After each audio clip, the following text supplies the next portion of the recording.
안녕하세요. 김상철 목사입니다. 오늘은 사무엘상 15장 24절 말씀을 통해 착한 사람도 망할 수 있나요?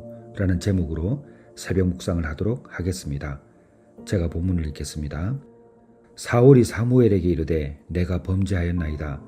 내가 여호와의 명령과 당신의 말씀을 어긴 것은 내가 백성을 두려워하여 그들의 말을 청종하였음이니이다. 아멘. 우리는 흔히 착한 사람을 이렇게 생각합니다. 참고 갈등을 피하는 사람. 교회 안에서는 좋은 성도의 기준이 종종 여기에 있습니다. 그러나 현실에서는 너무 착한 사람은 말을 잘 하지 못합니다. 자기 생각이 없어서가 아니고 사람을 잃을까봐, 관계가 깨질까봐, 좋은 사람이라는 이미지가 무너질까 봐서 입을 닫아 버립니다. 이 침묵은 겸손처럼 보이지만 사실은 두려움에서 비롯된 선택일 수도 있습니다. 사울은 악한 왕으로 시작하지 않았습니다.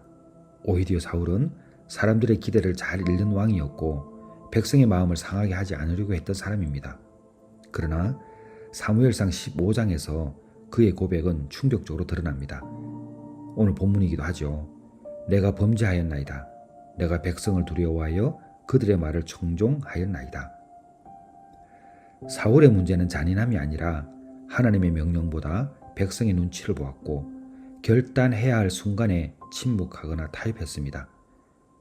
그로 인해서 사울은 중재자가 되지 못했습니다. 백성과 하나님 사이에서 설 자리를 잃어버리게 된 거죠. 이후에 사울은 우리가 너무 잘 알다시피 왕의 자리도 잃게 됩니다. 그래서 곰곰이 생각해보면 사울은 어쩌면 너무 착해서 망한 왕일 수도 있습니다. 정확히 말하면 사람을 두려워했던 그의 착함이 그 스스로를 무너뜨린 것이죠. 근데 어떤 분들이 이렇게 말씀하실 수도 있습니다. 무슨 근거로 사울이 착하다고 말할 수 있느냐. 맞습니다. 그렇게 할 수 있죠. 충분히 그렇게 생각할 수 있는데, 그런데 사울이 착했다라고 말을 하는 것보다는 성경이 보여주는 그의 어떤 인격, 이런 태도가 우리가 한번 살펴보게 되면 이 말이 꼭 틀린 말은 아닙니다. 사울이 의로운 왕이었거나 끝까지 선한 인물이라는 뜻은 아니지만 사울이 처음부터 악하거나 교만한 인물로는 시작하지 않았습니다. 성경에 보게 되면 사울은 분명히 겸손하고 사람을 배려했고 또 눈치를 많이 보는 그런 성향이 성경에 기록되어 있습니다. 사무엘상 9장 21절을 보게 되면 사울이 대답하여 이르되 나는 이스라엘 지파의 가장 작은 지파 베냐민 사람이 아니니이까 또 나의 가족은 베냐민 지파 모든 가족 중에 가장 미약하지 아니하나이까 당신이 어찌하여 내게 이같이 말씀하시나이까 하니. 이 장면에서 사울은 자신을 크게 보이려 하지 않았고 왕이 될 자격이 스스로 없다고 말합니다. 이것을 보게 되면 초기 사울의 인격은 교만하지 않았음을 알게 되죠.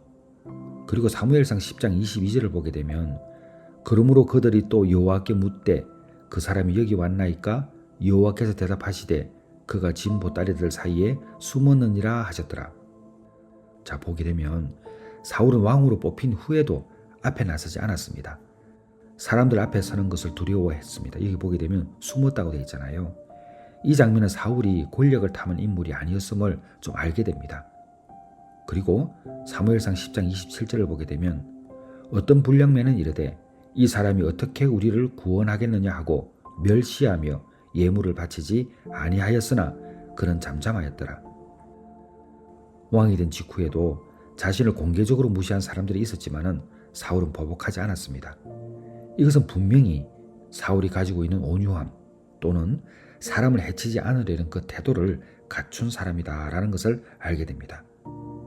그리고 또 오늘 본문이죠. 한 번 더 읽어보면 사울이 사무엘에게 이르되 내가 범죄하였나이다.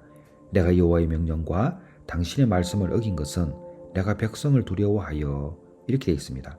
그리고 그들의 말을 들었다고 되어 있죠. 사실 이 고백은 매우 중요합니다. 사울은 권력을 휘두른 것이 아니고 백성의 눈치를 보면서 결단하는 그런 사람들이라고 볼 수 있습니다. 이 상황을 보게 되면 사울의 죄가 잔혹하거나 독재를 하거나 이런 것이 아니고 사실은 사람을 좀 두려워하는 그 착함에서 비롯되는 것을 알게 됩니다. 제가 이제 상담을 하기 때문에 이런 분들을 좀 보게 되거든요. 자, 어찌되었든 사울의 착함은 본질적으로 한계가 있습니다. 무엇이 문제냐? 하느님보다 사람을 먼저 고려하는 거죠. 진리를 말하기보다는 관계를 유지하려고 합니다. 그래서 왕으로서 좋은 사람으로만 남으려고 했지 그의 책임은 그의 착함 때문에 무너져 갔다라고 볼 수 있습니다. 자, 그래서 사울은 잔인한 왕으로 시작하지 않았죠. 오히려 사람의 마음을 지나치게 의식하는, 오늘날로 말하면 착한 사람에 가깝습니다. 자, 제가 말하는 착한 사람은 좋은 사람이라고 하는 게 아니에요. 사람을 의식하는 사람이 될 수도 있다는 것입니다. 그리고 사울은 처음부터 다윗을 죽이려 하지 않았습니다. 성경에서 분명히 기록하고 있죠. 사무엘상 16장 21절에 보게 되면 다윗이 사울에게 이르러 그 앞에 모셔 섬에 사울이 그를 크게 사랑하여 자기의 무기를 드는 자로 삼았고, 사울과 다윗의 관계는 질투로 갑자기 시작된 것이 아닙니다. 사울이 다윗을 사랑했습니다. 악신에 시달릴 때에도 곁에 두었고 자신의 시종으로 삼았습니다. 이것을 보게 되면 사울이 경쟁자를 본능적으로 제거하는 권력자가 아님을 알 수 있죠. 그리고 사울이 다윗을 죽이게 되는 전환점은 질투가 아니라 그의 정체성이 무너졌기 때문입니다. 우리가 잘 알고 있는 노래 있지 않습니까? 사울이 죽인 자는 천천히요 다윗은 만만이다. 이 지점에서 중요한 것은 감정이 완전히 드러납니다. 사울이 뭐라고 기록되어 있습니까? 사울이 그 말에 불쾌하여 심히 노하여 이르되. 사울의 감정은 단순한 시기가 아니고 자기의 자리를 빼앗길지도 모른다는 두려움이었습니다. 사울은 평생 사람들이 인정함으로 인해서 자신의 자리를 유지한 왕이었습니다. 물론 하나님께서 세우셨지만 사람을 더 마음을 쓴 거죠. 하나님 앞에서 확고한 정체성을 세우지 못한 사람이라는 것은 점점 그의 행동을 보면 알 수 있습니다. 그런데 다윗이 나타났거든요. 착한 왕, 백성이 좋아하는 왕, 이러한 자신의 정체성이 무너져 버린 것입니다. 자, 상담을 해보면요, 착한 사람의 분노는 직접 표현되지 않습니다. 잘 드러내지 않는 대신에 왜곡된 형태로 폭발합니다. 사울은 다윗에게 직접 말하지 않았고 자신의 두려움과 불안을 고백하지 않았고 하나님 앞에서 끝까지 회개하지도 않았습니다. 그의 분노는 대화가 아니라 아주 창을 날려버렸죠. 사무엘상 18장 11절에 그가 스스로 이르기를 내가 다윗을 벽에 박으리라고 사울이 그 창을 던졌으나 다윗이 그의 앞에서 2번 피하였더라. 감정을 완전히 쏟아버리는 그런 상태를 보게 되죠. 그래서 사울은 다윗을 미워해서라기보다는 두려워해서 죽이려고 한 것입니다. 사무엘상 18장 12절을 보게 되면 여호와께서 사울을 떠나 다윗과 함께 계심으로 사울이 그를 두려워한지라, 이렇게 두려워했다고 기록되어 있습니다. 정리해보면 사울은 잔인해서 다윗을 죽이려 한 것이 절대 아니고 두려움 때문에, 자신의 자리를 내려놓고 싶지 않기 때문에 그의 억눌린 감정이 폭력으로 변해버렸다라고 볼 수 있습니다. 자, 이렇게 보게 되면 사울은 어떤 사람입니까? 사실은 우리가 사울을 미워할 수 없는 왕이라고 말하지 않습니까? 그럼 왜 그럴까요? 그는 착한 사람이었다고 한편으로 볼 수 있기 때문에 그렇습니다. 예수님은 가장 선하신 분이지만 침묵하지 않으셨습니다. 예수님은 가장 온유한 분이셨지만 침묵해야 할 때와 말해야 할 때를 분명히 아셨습니다. 바리새인들에게는 분명히 말씀하셨고 성전에서는 상을 뒤엎으셨고 제자들의 잘못도 정확히 짚어주셨습니다. 자, 그래서 선하신 분 우리 예수님은 그 착함이 분명하셨지만 사람을 불편하게 만들지 않는 착함이 아니라 사람을 살리는 착함이었습니다. 사울은 그게 없었죠. 그러므로 진짜 착함은 용기 있는 착함입니다. 사랑하는 성도 여러분, 착함은 미덕이지만 말하지 못하는 착함은 우리도 지키지 못하고 다른 사람도 지키지 못합니다.